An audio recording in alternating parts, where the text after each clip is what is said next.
Hey, Dave Melinda here, Positive Polarity Podcast. Hope things are going awesome for you. I'm going to start with an oxymoron this week. And if you don't know what that is, that's like two words that are exactly opposite of each other, like jumbo shrimp, right? That seems to be like an oxymoron that's opposite of each other. I'm going to start with this, and I want to learn a ton about it because I know I have a blind spot here, but the words are simple CRM.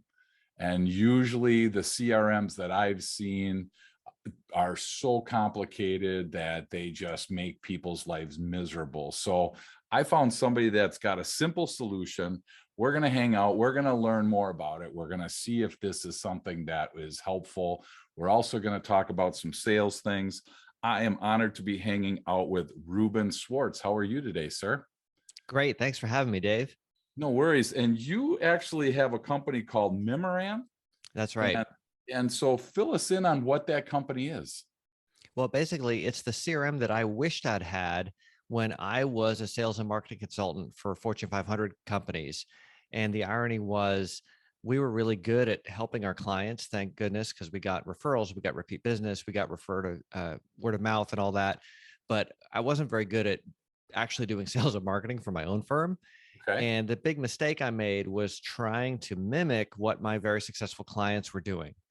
So I would try to mimic what they were doing strategically and tactically and technologically, Okay. and it drove myself crazy. And it took me years to unlearn some of that stuff and realize that nobody thought we were a big company. If they needed a big company, which sometimes they did, they weren't going to Sure. hire us. Sure. Meanwhile, the folks that turned to us precisely because we weren't a giant firm, we were agile and very specialized and so on.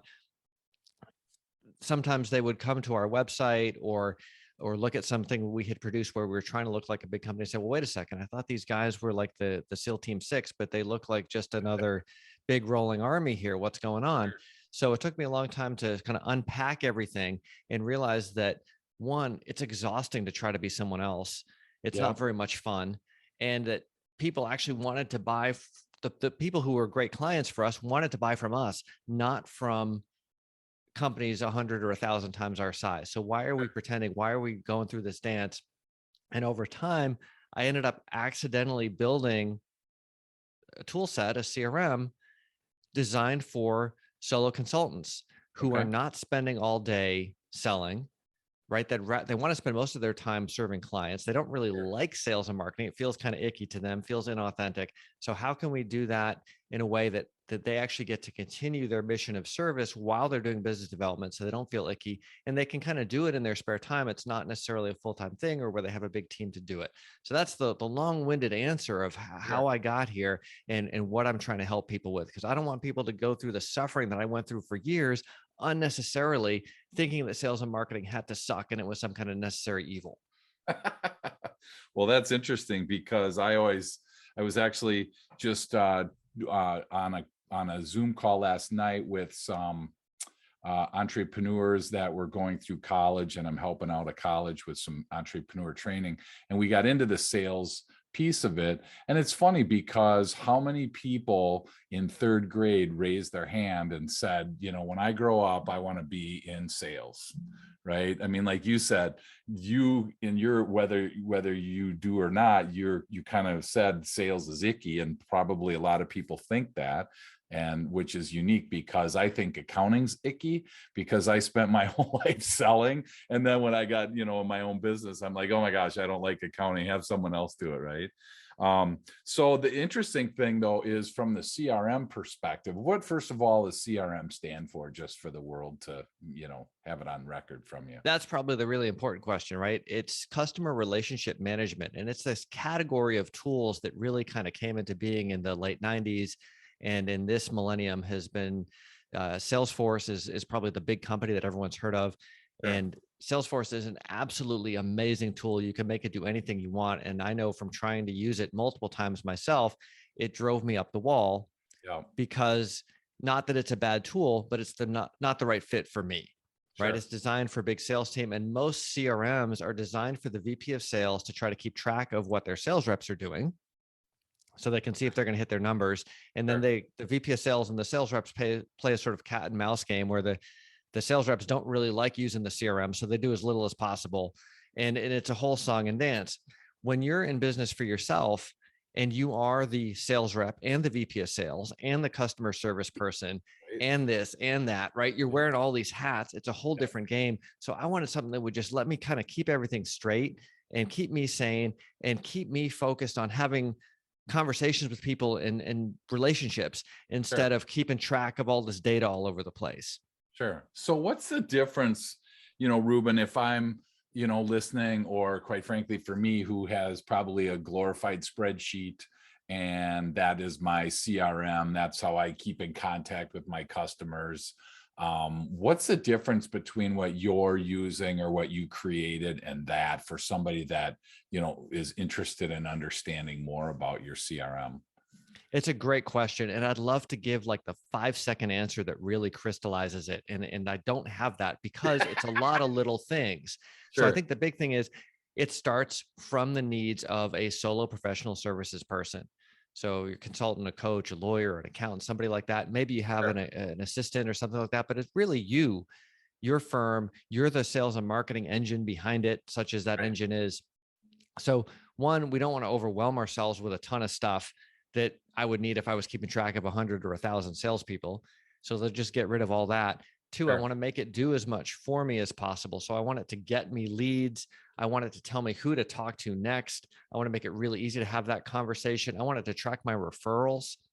And I want it to be able to automate my proposal process if we actually have great conversations and someone says, send me a proposal, right?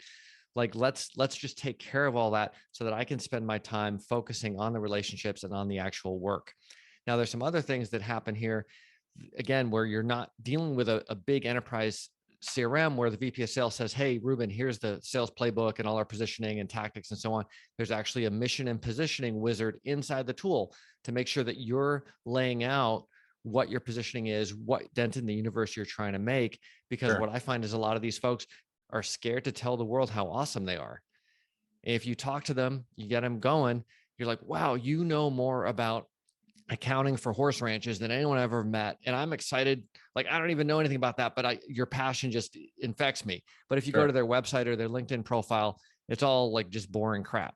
Okay. And so like, how do we get some of that passion and excitement out of their heads and into the world where people can encounter them and they can attract their best clients? And you had a great episode with Ginger recently talking about this, right? You want to attract great people that call you to do your best work, that are happy to pay you and so on.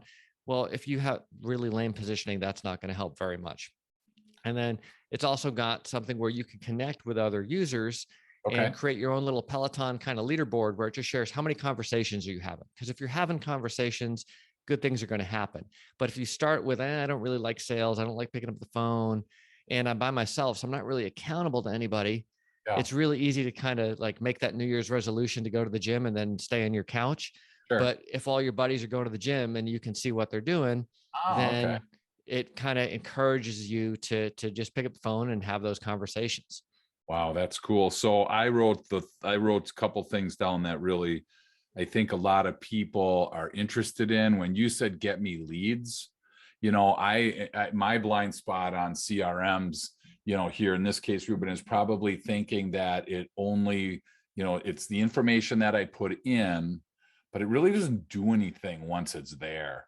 And there was something that I found in preparing for today. One of the things you said is make sure that your website does its job. And it's really interesting because I'm hearing that I probably am very short-sighted in thinking about um, my spreadsheet, and it just sits there and it waits for me to open it up and it waits for me to do something. I'm hearing like automated proposal, leaderboard. So it sounds like this is the next level above just a static uh, you know spreadsheet.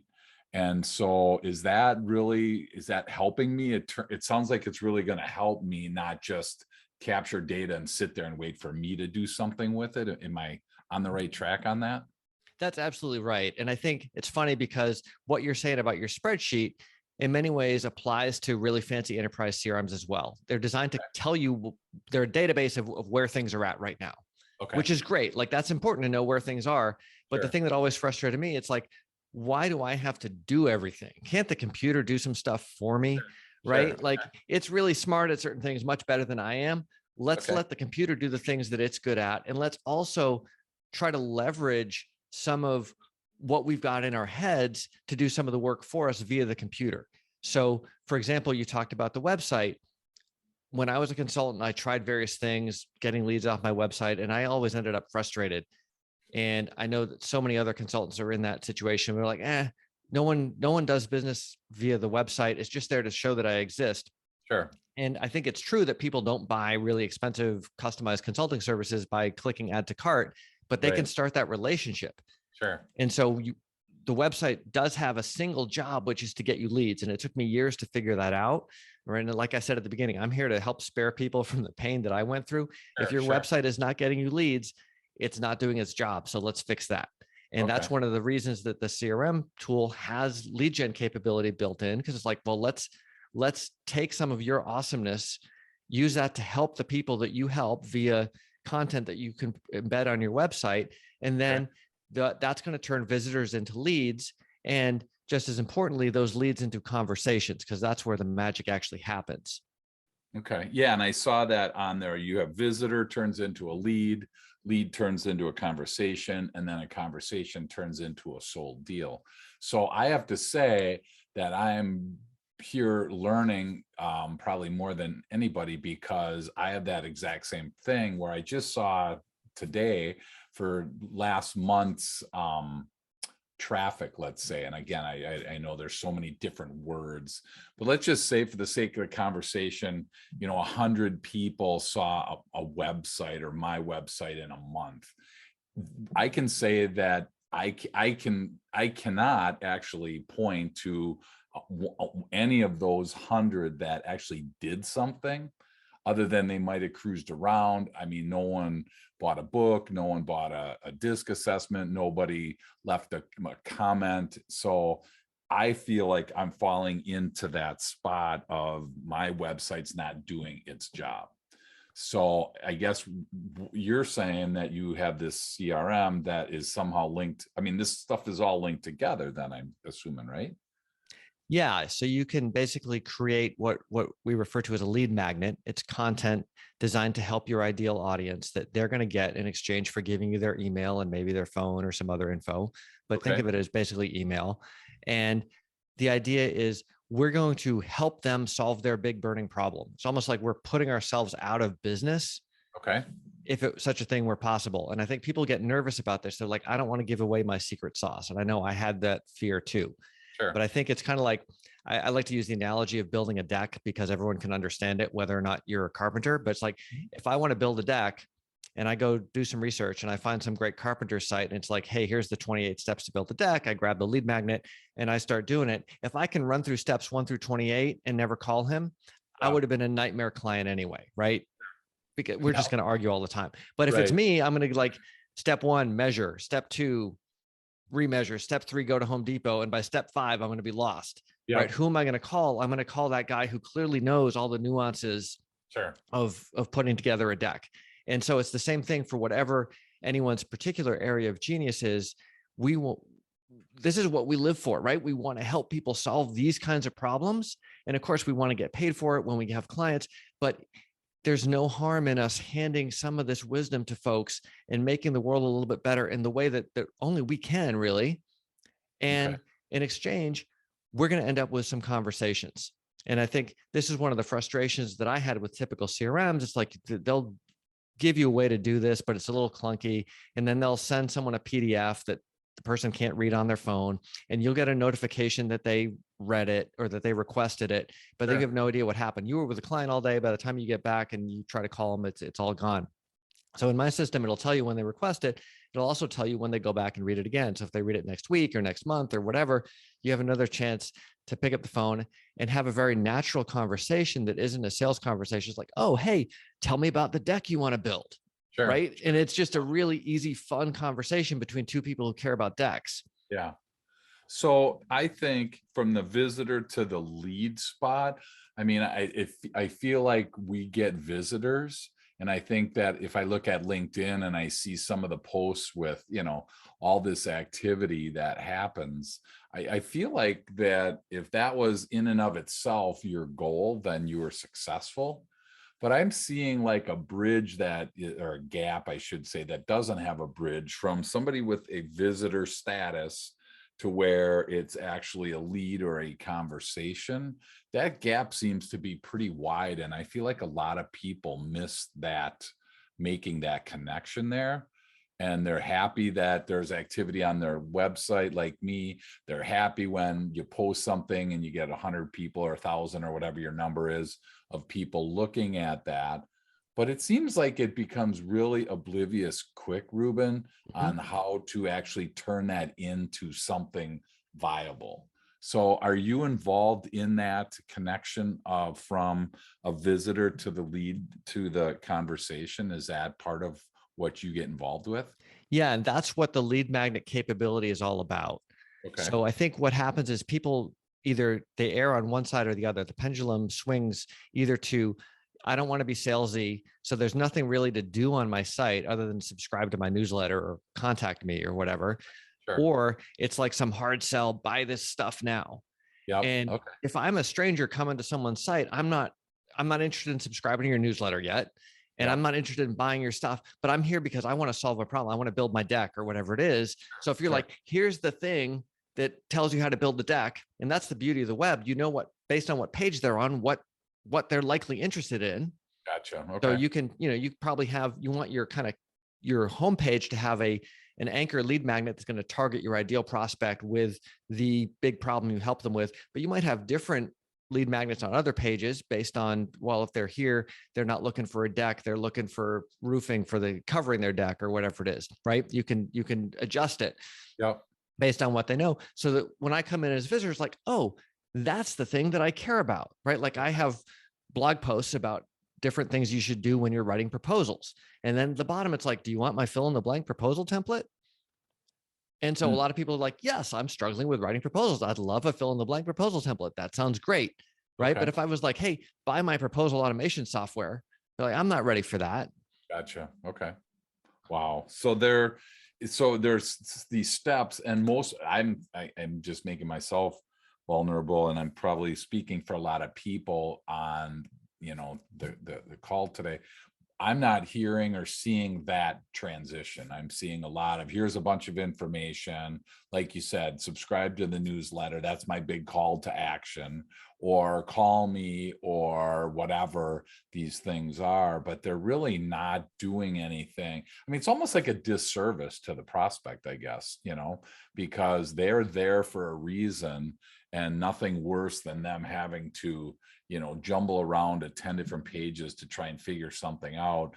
And if they leave and they didn't do anything, then really, was it a success, I guess, is a question that I have for you. That's exactly right. And it's so frustrating, especially when people are thinking, gosh, I got to get more traffic, more visitors, whatever. And then they invest a bunch of time and energy and money in actually driving that traffic or doing a bunch of stuff on social media or whatever it is.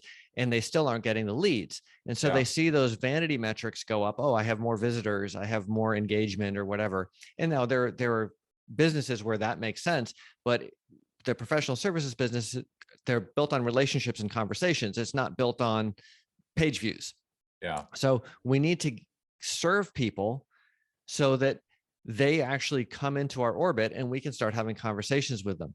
And I think you mentioned something brilliant about, it's a disservice to the visitor. And that's absolutely true. And I think the irony is, and I say this with all the love in the world, because I did this for years myself. It's like, I'm in the service business. I love serving people. That's what I'm here for. Right. And so I'm so busy doing that for, a handful of clients tops at a time, that I forgot that my website can serve people all day and night without me lifting a finger. Why am I not helping more people with the thing that I love helping them with? And sure, it's not the same thing, right? It's not like the surgeon can only operate on one knee at a time, but they can have a guide on healthy living and stretching for better joints that anyone can get, right? And that's kind of the equivalent of what we're talking about. Let's go help the people we love to help. That's awesome. So because you also have this other personality, I'll say, where you're the chief nerd at Sales for Nerds. So where do these two companies in your mind, how do they interact together? How does that work? Because I'm sure there's people, again, that are on the call that have a bunch of different businesses or maybe a bunch of ideas. Are those two really intertwined, or do you kind of keep those pretty separate? Well, Sales for Nerds is basically my podcast / educational effort that's Okay. separate from the CRM stuff. But of course, every time there's an episode, it's like, hey, by the way, you should check out Mimran CRM. It's great. But the genesis of it was I went through this path of being this guy who would advise some of the most successful companies on the planet how to do sales and marketing. And I couldn't do sales and marketing for myself. So it was if you could drown in irony, I would have done it. But I did learn some things along the way. And so people would say, hey, Reuben, can you have coffee with my friend so-and-so? They're having trouble pricing their proposal or whatever. Yeah. And I would sort of have a lot of these meetings over and over again. And I love being helpful, but it was just not a great use of my time. So I was like, well, I should write all this stuff down in a book, right? And then I was like, wow, that seems like a lot of work. And that's literally what happened. I was on an annual retreat with some other business owners, and we were about to get into like the real nitty gritty of our business plans, but we're having a couple of drinks first. And somebody said, hey, if we were a bunch of millennials, we'd probably just record all this, put it on YouTube and figure out how to make a mint from it. And I was like, well, I don't know how to do that because I'm not a millennial, but what if I take a bottle of wine to go interview people that I really respect who have done a great job at demystifying sales and marketing? And so it's not just me talking about my perspective, it's other people bringing their perspective. And I get to have really fun conversations. We get to have a bottle of wine while we do it. Sure. And that was literally the origin of the podcast. And it's been so much fun. And I've got to have great conversations with great people. And from what I understand, it's helpful to people. And the whole idea is kind of like with my software, it's all part of the same mission, right? These people who love serving folks, they started their own business and then they go, oh crap, I got to do sales and marketing too. I hate this sales and marketing stuff. What should I do next? What do you see as like the biggest mistake in the sales and marketing piece, for the solopreneurs, for the solo consultants, whatever words you use, for the small business that can't afford a marketing firm. They don't have somebody on their team that's dedicated to it. They have to take their work hat off at the end of the day, put on their marketing hat, and they look and go, okay, should I be on Facebook, LinkedIn, Twitter, all this stuff? Should I do some direct mail? What all should I do? Right. So that's obviously a huge question, but I'm wondering on this, what's the biggest mistake that you see these guys and girls tend to do with their own sales and marketing? Well, I think it's a lot of the same stuff that I did. And it's obviously a lot easier to diagnose it when you see someone else doing it than when it's staring you right in the mirror. Yep. So I say this with all the love in the world, but I think step one is they don't share how awesome they are with the world. They act like, I call them, they're a spy. They go about their business and they're undercover, like you wouldn't even know. They look as boring and average as possible. And so part of getting that positioning right, as Ginger was talking about earlier on your show, if you haven't listened to that episode, you should definitely go listen to that, is figuring out you've got a message that resonates with a certain set of people. Tune that message so that it breaks through all the noise and gets to those people. And as an added bonus, tunes out everybody else who thinks you're crazy because it doesn't apply to them. So that's step one. And if you do that, everything else gets exponentially easier, because you're talking with a distinct message to an audience that actually wants to hear it. And if you don't have that right, then everything's exponentially harder. So start there. And then the next piece of low-hanging fruit is I see people, they start businesses and they're struggling with business development. I say, well, how many of the people that in your LinkedIn network know exactly what you're doing? Oh, well, I sent most of them an email newsletter last month. I'm like, how many people did you call and say, here's what I'm up to? Sure. What should I be doing? Ask for advice, right? Like you're not pitching them. You're just having a conversation. It's low hanging fruit. These are the people who already know, like, and trust you. Yep. Why are you spending tons of time and money and energy on Facebook ads or Google ads or whatever it is to get new people in who don't know you from anybody? You've got all these people who want to help you, right? Like, I'm not saying you can impose on them, but just share what you're up to. It's real low hanging fruit. Sure. And then from there, I think, give yourself permission to be yourself. Because once you get that positioning and you start having these conversations, you're going to start seeing some momentum. You're going to get a little more confident and you can act like yourself. And the big thing that I did that was wrong was I thought sales and marketing was distinct from my actual customer service work. I Okay. was like, I got to go force myself to do this crummy sales and marketing stuff so that I can get the client and then do the stuff I really like. Sure. But if you do it right and you're aligned, it's all part of the same mission of service. Like we were talking about earlier about like, hey, we're just going to help people build decks. That's what we're here on earth to do, whatever it might be, metaphorically. So when you're in that mode as a service person, you're a little different because you're actually an experienced salesperson. A lot of these folks, they're not experienced salespeople. They don't like sales. They kind of cringe about it. Sure. But you don't have to be in sales mode. You're just in helping mode. You're just in teaching mode. Yeah. Because it's all aligned. Wow. And it's so foreign to me when you say that, Reuben, and I run into people all the time. I have clients that they, when I started, they could not sell a hot dog to a starving man. I mean, right. They just couldn't do it. Right. And here's me, I can sell ice to Eskimos, so I don't even really worry about it. It's just like a natural thing. But you brought something up that I want to kind of circle back to, because you said to share how good you are. And, I have to say that, like, that for me, it's hard for me when I sit on an airplane. I've been flying a lot more. We have a house in San Diego and a house here in Milwaukee. So I've been flying a lot more. And it's hard for me to sit down next to somebody and they say, so what do you do? It's really hard for me to say, I'm an Amazon #1 best-selling author. It's really hard for me to say I have a successful podcast. It's hard to do that, because, and I don't know exactly why, but I wrote down, you used the word genuine, which I really enjoy. But I feel like there's this ego, there's this fine line between saying I'm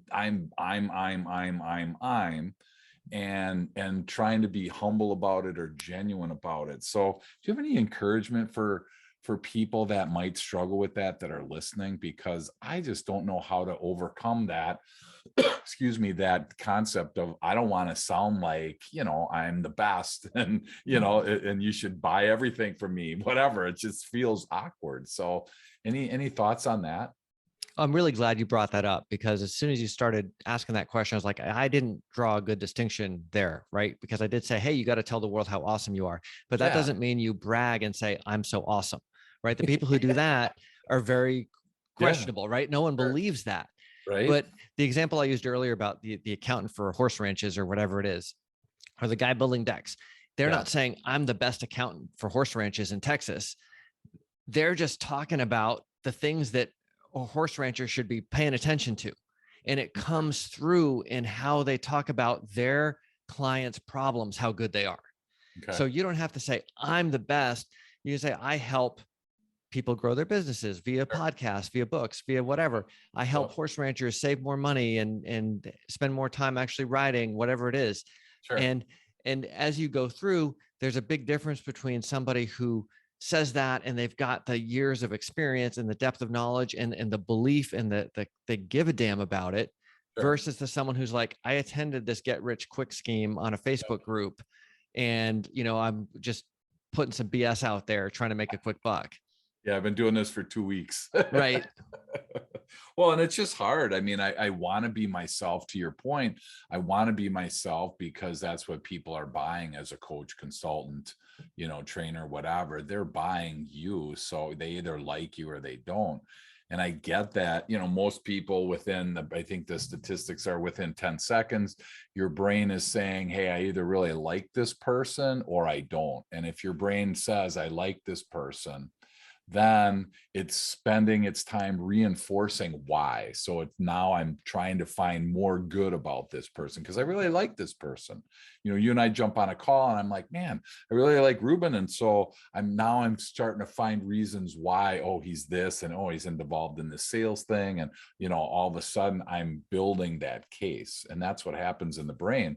Conversely, if we didn't have a good experience, now my brain is trying to find reasons not to like that person. So that's where I'm trying to, understand that sales piece of share how good you are. I enjoy that piece that you said. I just, like I said, want me to make sure that people, do it genuine, because that first few seconds of an encounter, whether it's prospecting, networking, whatever it is for you, that really tells a ton. And that really steers where that conversations go. And how does that transition over into the electronic world? I mean, is it kind of the same way there? You either like a website or you like a LinkedIn profile or you don't. Do you see that kind of happen there as well?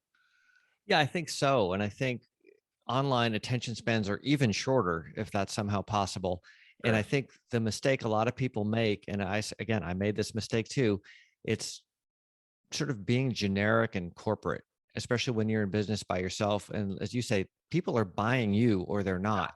Yep. And so you can't, it's one thing if you're Accenture or Deloitte or something like that, that's a different world. But if it's you or like you and your partner in a junior VA or something, Sure. it's all about you. And your website and your LinkedIn profile and everything else should make it very clear who you help and how you help them and how that's different. Sure. Right. And Yep. that's the thing that I think people lose out on. And so they're this generic, I help business owners grow their business. That's cool. Okay. But how, like what Right. type of business owners? Right. Right. And I think like you're saying, our brain is wired to do certain things. I think we're wired for scarcity, and we get nervous about really niching down to our ideal prospect or ideal client. Yeah. And even though I know this, right, and I advise people on it day in, day out, it's very hard for me to overcome that lizard brain thinking of, oh, I don't want to rule anybody out. And Right. so the way that I managed to sort of trick myself is say, well, instead of thinking about large versus small markets, because I don't need a large market, relatively speaking, I'm not Coca-Cola. Sure. Let me think of it as easy versus hard. Do I like sales to be easy or hard? Do I like marketing to be easy or hard? And I definitely like it to be easy, right? The client that calls Yep. you back and says, hey, we love that project. We want to do another one for the other group in San Diego next quarter. Yep. Can you do that? Yep. It doesn't even feel like selling, right? Right. Or the perfect referral. Doesn't it just feels great? Yep. Why wouldn't we try to get more of that, right? Versus the things we try to grind it out or slog it out and we waste a bunch of time, waste a bunch of their time, and God forbid they actually become a client and it's a big mess. So, Right. let's focus on attracting the right people, and kind of back to the concept of a lead magnet. A Yeah. magnet has two poles and they're of equal strength. And Yep. so instead of trying to say, here's the guide to growing your business for all business owners, it's like, here's the guide to growing your horse ranch based on current tax laws or whatever, Sure. like the specific Sure. thing that's going to be like, if you're my ideal client, you Yep. want this really badly. Yep. And if you don't, you're like, this doesn't apply to me. And that's a win-win. Right. And it's so funny because I had somebody say to me when I started my coaching practice about 10 years ago after I sold my company, they said, if you could do business with just left-handed blue-eyed plumbers, you would be so niched perfectly. And I'm just like, I'm thinking about that. I'm like, man, I just, for the life of me, couldn't grasp that. And even now it's interesting because I'm not necessarily niched down as much as maybe I could be or should be, whatever, because when I take my DISC assessment and look at my personality, it says right in there, Reuben, that Dave gets bored easy. And I'm like, oh my gosh, that is like so true. So I have to make sure that I'm always learning. I love to learn another industry. I love to do that sort of thing. So that's where I think there's no right or wrong to these, how you niche or don't niche. But I think it's definitely helpful to at least realize that, I'll do anything for $10.com probably is not the right spot for you either, right? Because that just can dilute that message so bad. So I appreciate you sharing that. One more question, and then we'll start heading for a landing. You talked about proposals a couple times. And so I'm kind of, it piqued my interest because, we all do a proposal of some kind, whether it's verbal, whether it's email, whether it's typed, handwritten on a bar napkin, whatever, right? Everybody has the need to take their information that they have and provide it to a prospect some way, shape, or form. And you talked about that as all, and I wrote down automate proposals because I was really intrigued by that. But what do you see as like the biggest problem, the biggest hang up, the biggest piece missing in people's proposals that you work with today? Sure. I've seen this and I've been guilty of it myself again, but a lot of people treat the proposal as a brochure instead of a story. Okay. And so, for example, I had a customer of mine who uses my system to send his proposals, but he was evaluating some vendors and he's like, "Hey, Ruben, you know a bunch about this stuff. Can you take a look at these proposals and tell me which one looks best to you?" And he Okay. didn't like it when I said they all look like crap because, and they actually all look gorgeous, but, but they look bad because there was nothing in any of them that told me that they understood his specific problem. They were all Okay. about how great the company was, how awesome the people are, all the stuff they're going to do, Okay. the stuff they're going to charge, and it's a brochure. Sure. And there's nothing wrong with a brochure, but it's not a proposal, right? If you walk into the doctor's office and he starts talking about all the best ways to cut open a knee and never looks at your knee, Yeah. and never connects that he's going to slice you open with what's wrong with your knee, you Yeah. don't want to go under the knife, right? Sure. But a lot of people are asking their prospects to do this and then wondering why it's so hard or why it all seems to focus on price Okay. because So there's nothing else to go on. yeah, so I wrote down the word empathy because I'm curious if trying to understand, part of empathy is trying to understand another person. So are we missing understanding what it is that they're going through from maybe a emotional level, other than it's, 10 weeks, 2 hours a week, $5,000 a week, or whatever the numbers are for you, excuse me. Are we missing that human component of that in our proposal? Is that what I'm hearing, or what are we really missing? Well, I think that's part of Excuse it. me. That's a very important part of it. To me, the proposal is all about the setup, right? If the first paragraph that describes what the heck's going on Okay. nails an understanding of their problem, then the rest of it is fairly easy to write out, right? Think of it as a story. If we set up the story, then the rest of it's going to flow. If we have no idea what the story is, it's like one of those Hollywood been rewritten 18 times kind of scripts, then it's Sure. a big mess and it's Okay. confusing for us and confusing for the client. And even if they sign it, the chances of having a really successful project are less. We want to understand what is the real problem they're trying to solve, right? Maybe they came to us because they have a problem with their website, Okay. but the real problem is that they're going to miss their numbers. And the real problem with that is they were hoping to sell the business in 3 years. And if they're not on the trajectory, blah, blah, blah, right? So there's like a layer and a layer and a layer behind. Sure. There's sort of like the symptom and then the business pain and the life pain.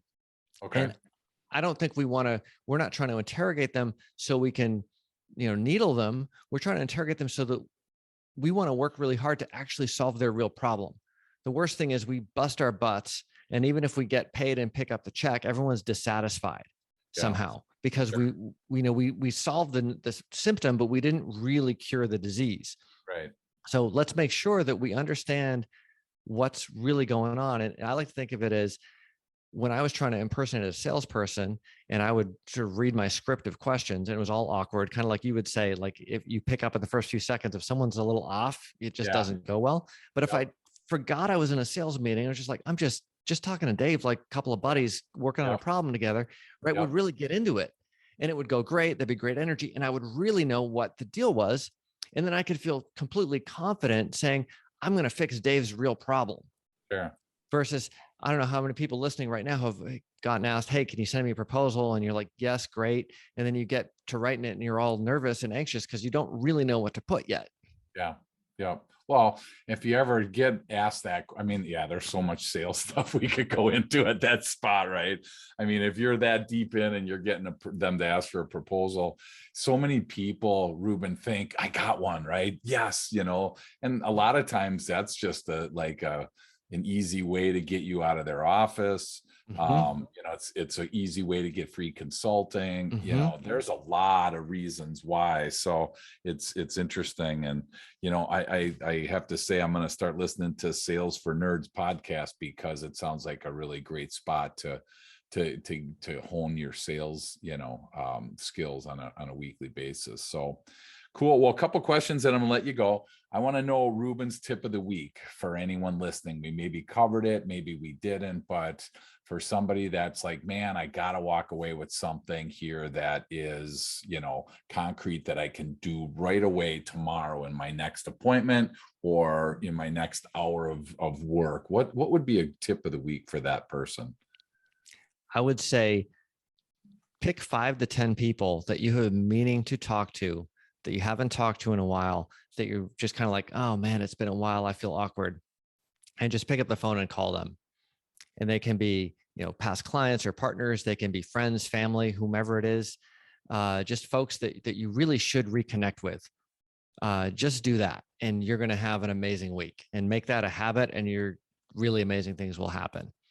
Wow, that's cool. And I love that you said pick up the phone, because isn't it easy to just shoot an email and think that, hey, I shot them an email, it's in their court, I did my job. I mean, that's just, I get it. I totally get it. And maybe for visual people that works, but there are a lot of people that enjoy the conversation on the phone. And so I encourage people all the time, to follow up with people on the phone. It's easy to follow up on email, easier, I should say. There's not a lot of, you're not outside your comfort zone. You don't really get challenged much. You just, you're putting words down on a piece of paper and then you're waiting for a response. So thank you for pointing out to actually call. And, so 5 to 10 people. And if that's too much, you know what, try 2, try 3, find a number that works for you rather than say, I can't call 10 people tomorrow. Well, okay, try 1.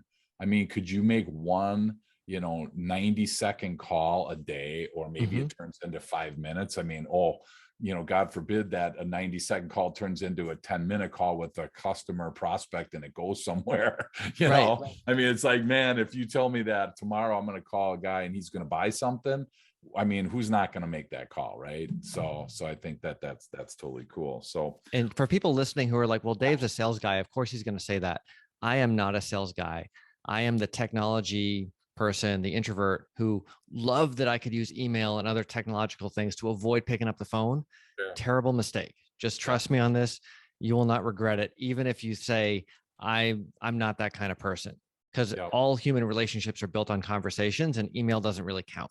Yeah, absolutely. And even if you have to, I mean, let's be real here, Reuben, even if you make 4 email calls, you'll send 4 emails tomorrow and 1 call.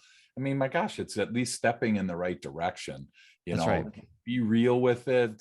I think that's what happens on January 18th. I think by about the 18th, everybody's kind of stopped their New Year's resolution because they're so huge, or they're just, not in proportion to what they're able to do. So, you know what, if you're listening and you can't make 1 call tomorrow, phone call, pick up a call, pick whoever you want to call, whether it's your oldest lead, whether it's your best customer, I don't care who it is, but if you can't do that, then I would be thinking there's a time management issue there, because, there should be an opportunity to make 1 call tomorrow. So that's my challenge to everybody listening. So thanks Reuben for that tip. So the last question, I'm gonna let you go, is what's one thing that most people don't know about you that are listening that you feel comfortable sharing? Gosh, well, I'm assuming that nobody knows anything about me other than what they've just heard. So I could introduce almost anything. You got stalkers, I bet. So I'm sure they're listening right now. So you're good. I think, and people who know me might know this, but your listeners don't. During COVID, we became a dog family. So right now at my feet, I have my VP of Human Resources, Barley, my Aussie Doodle, who's going to be 2 soon, and she's a ton of work, but she has brought so much love and joy into the family. I now understand those people who are so into their dogs that I always made fun of before. So she's in the HR department. I call her my VP of Human Resources, because she manages the human resources very effectively. Nice. When's the last time she got a raise, Reuben? I did have some leftover steak for her the other day, so I don't know if that counts, but she seemed pretty happy. All right. Well, she called and wanted to make sure that we put a Right. plug in for her for a little raise. So whatever that looks like in your family. So, well, cool. Well, thank you so much, Reuben. I'm sure there's people that are intrigued either by, the opportunity to use a simple CRM.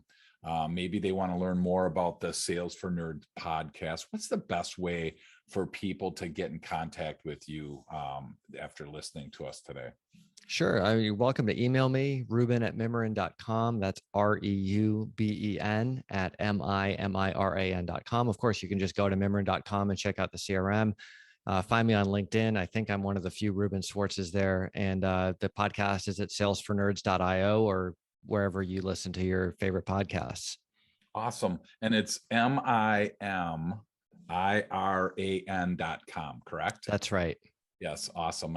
We had to practice, full disclosure, we had to practice the name ahead of time because I wanted to say it Mimi Ran, because that's how I saw it, but Yeah. it's Mimiran. So that's awesome. So again, thank you so much for hanging out with us today. And excuse me, if you're listening, again, just take a small step today and reach out to Reuben. If you're not comfortable doing that, just reach out to one of your customers, one of your prospects, whatever is on your list, and I challenge you, and Reuben challenges you to do it on the phone and leave a message. And if they don't call you back tomorrow, then oh my gosh, yes, the next day call them again. I know it's like, wow, that's like probably way outside your comfort zone. But the statistics are crazy about sales and follow-up and how much needs to actually happen prior to a relationship starting. In your own life as a what are they that buy a consumer? Sorry, as a consumer, you guys know that you're slow to purchase as well. So it's totally understandable that you're not going to get an order the first day. You're not going to probably even get a phone call back, whatever. But that persistence and that continuation of those actions will definitely pay. And we learned that today. And thank you so much for, I want to learn more about this simple CRM because I can see how my spreadsheet's not cutting it right now. So, so thank you again so much and look forward to learning more in the days ahead. Thanks so much for having me, Dave. Appreciate it.